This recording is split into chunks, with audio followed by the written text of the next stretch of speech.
अस्सलाम वालेकुम class, how are you all? कैसे हैं आप सब? I hope you all are fine. उम्मीद करता हूँ सब ठीक ठाक होंगे। As we know that we have discuss the all tenses. जैसे कि आप सब जानते हैं कि हम तमाम टेंसेस को पढ़कर आ चुके हैं। यानी कि हमने पढ़ लिया present indefinite, present continuous, present perfect continuous. They all have been discussed. Now past indefinite, past continuous, past perfect and past perfect continuous. They all have been taught you.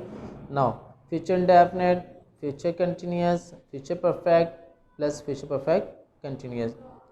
यानी कि प्रेजेंट, पास्ट, फ्यूचर तीनों हम पढ़कर आ चुके हैं और इनकी तमाम जो ब्रांचेज हैं, ठीक है, जो कि प्रेजेंट, पास्ट, फ्यूचर से रिलेटेड इंडेफिनिट वगैरह हैं, ये भी तमाम पढ़कर आ चुके हैं। ये तमाम जो सेंटेंसेस हमने पढ़े, वो तमाम सेंटेंसेस जो हैं हमारे पास एक्टिव सेंटेंसेस कहलाते हैं। क्या कहलाते हैं? Active sentences. Active sentences basically उन सेंटेंसेस को कहा जाता है, यानी कि अगर हम इसकी बात करें, ये तमाम सेंटेंसेस जो होते हैं वो क्या होते हैं? एक्टिव होते हैं। ठीक है, जो हम पढ़कर आ चुके हैं। अभी तो हम पैसिव वॉइस को पढ़ेंगे, लेकिन इसको पढ़ने से पहले थोड़ा एक्टिव को समझ लिया जाए। हम एक्टिव को पढ़कर आ चुके हैं। एक्टिव सेंटेंसेस के अंदर हमने तमाम प्रेजेंट भी पढ़ लिया, पास्ट भी, देन फ्यूचर को भी हम डिस्कस कर आ चुके हैं। यानी प्रेजेंट भी कर लिया, पास्ट भी, देन फ्यूचर, हम तीनों को पढ़कर आ चुके हैं। एक्टिव सेंटेंस, ये तमाम जो हम तब तक पढ़ के आ रहे थे, ये तमाम टेंसेज जो हमने पढ़े, they all are called active sentence. ठीक है, ये तमाम जो है सेंटेंसेस कौन से कहलाते हैं? एक्टिव सेंटेंसेस कहलाते हैं। अब हम पैसिव वॉइस की तरफ जाएंगे। कुछ ऐसी चीज़ों का भी जिक्र किया जाएगा कि पैसिव और एक्टिव में डिफरेंस क्या होता है। कुछ इन बात का भी जिक्र किया जाएगा कि एक्टिव को एक्टिव क्यों कहा जाता है और पैसिव को पैसिव क्यों कहा जाता है। यही टेंसेस जो हैं, हम इन टेंसेस को दोबारा से पढ़ेंगे, लेकिन किस में?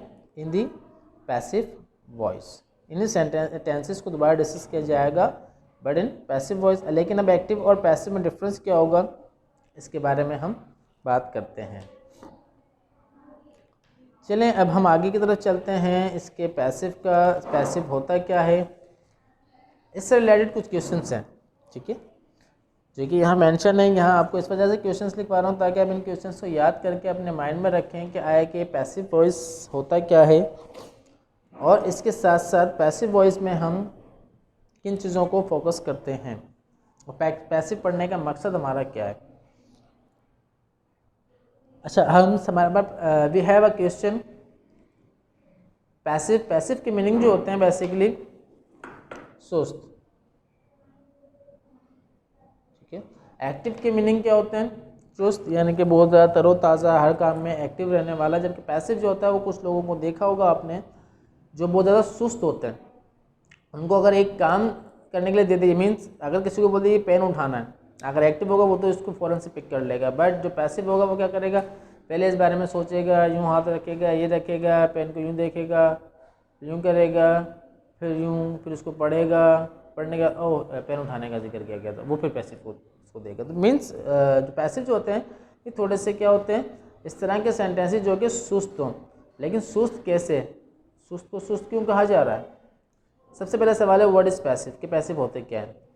इन द पैसिव वॉइस में the noun that would be the object, एक नाउन जो कि ऑब्जेक्ट होता है, ठीक है, of a corresponding active sentence, जो कि एक्टिव सेंटेंस के अंदर अपना जो है काम अंजाम दे रहा होता है, appear as a subject of a sentence, जाहिर होता है सब्जेक्ट इस सेंटेंस में। यानी कि सबसे पहले जो बात है, पैसिव वो होते हैं, पैसिव के अंदर हमारे पास जो ऑब्जेक्ट होता है, उसे हम क्या करते हैं, यानी कि जो ऑब्जेक्ट है एक्टिव सेंटेंस का, उसे हम बहुत ज़्यादा वैल्यू देते हैं।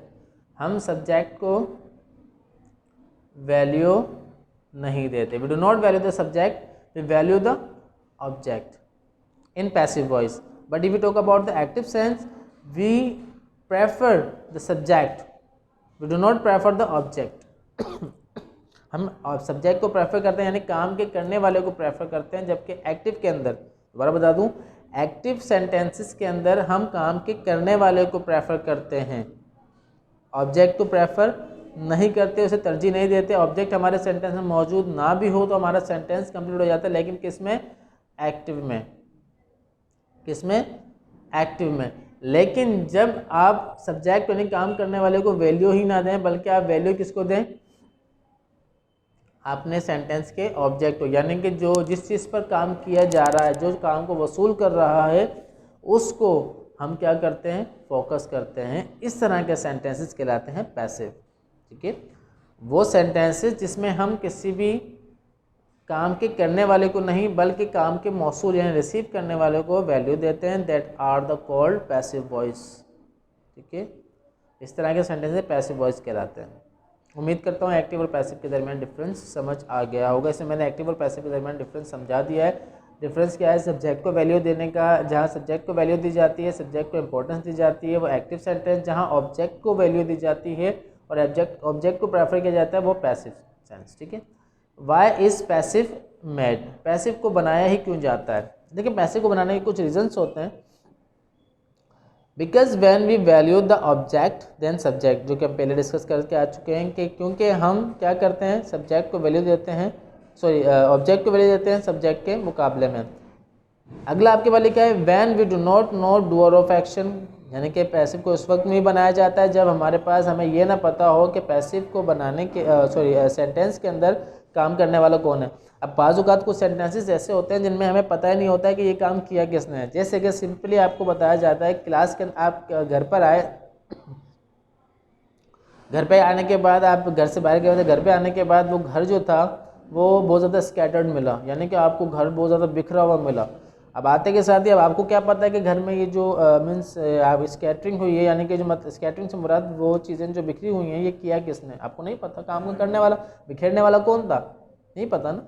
इस तरह के सेंटेंसेस के लिए हम क्या करते हैं? पैसिव को बनाते हैं। ठीक है, हमारे पास तीन जो हैं इसकी इंपॉर्टेंस है, इसको याद रखिएगा। पहले ये है कि सब्जेक्ट की जगह पर हम ऑब्जेक्ट को वैल्यू देते हैं। दूसरा, हमारे पास क्या होता है कि हमें काम के करने वाले का पता नहीं होता।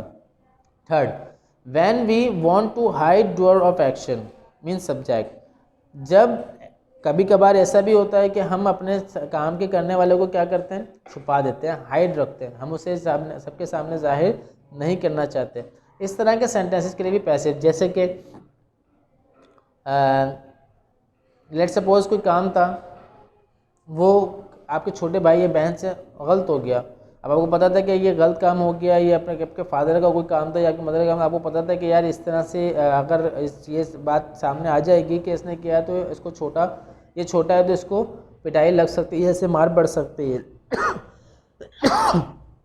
इसको मार पड़ सकती है। तो आपने क्या करा? बजाय उसको शामिल रहने के आपने उसको हाइड कर दिया। हाइड से मुराद ये कि पापा का कोई काम बिगड़ा हुआ था, आपने बता दिया पता नहीं किसने किया है, मुझे नहीं पता। आपने, हालांकि आपको पता है कि काम के करने वाला कौन था, लेकिन आप काम के करने वाले को डिस्कस नहीं कर रहे। इस तरह के सेंटेंसेस में भी हम क्या करते हैं? पैसिव को बनाते हैं। अच्छा, पैसिव का इस्तेमाल क्या होता है? यहाँ मैंने आपको पैसिव के इस्तेमाल की तरफ थोड़ी सी तवज्जो नहीं दिलाई। पैसिव का इस्तेमाल ज़्यादातर जो है हम न्यूज़ चैनल्स पे देखते हैं, और इसका इस्तेमाल हमारी रेगुलर बेसिस पे भी बहुत ज़्यादा हो रहा होता है। और अगर हम इंटरनेशनल लेवल पे बात करें तो एक्टिव अगर 50% इस्तेमाल के समझते हैं, एक्टिव और पैसिव को जो इस्तेमाल 50-50% होता है, यानी कि पैसिव का इस्तेमाल भी बहुत ज़्यादा किया जाता है। सो क्लास, अभी आज हमने पैसिव को डिस्कस किया है। पैसिव वॉइस का हम अगर बात करें, पैसिव वाले question number 1, question number 2 we have discussed, यानी कि पैसिव के व्हाट इज़ पैसिव और why is passive made, they both have been taught you. ये दोनों चीज़ें आपको पढ़ाई जा चुकी हैं। इंशाल्लाह ताला इससे मज़ीद आगे बाद में पढ़ेंगे। अपना और अपने घर वालों को बहुत ज़्यादा ख्याल रखिएगा, खुश रहिएगा, दुआओं में याद रखिएगा। अल्लाह हाफिज़।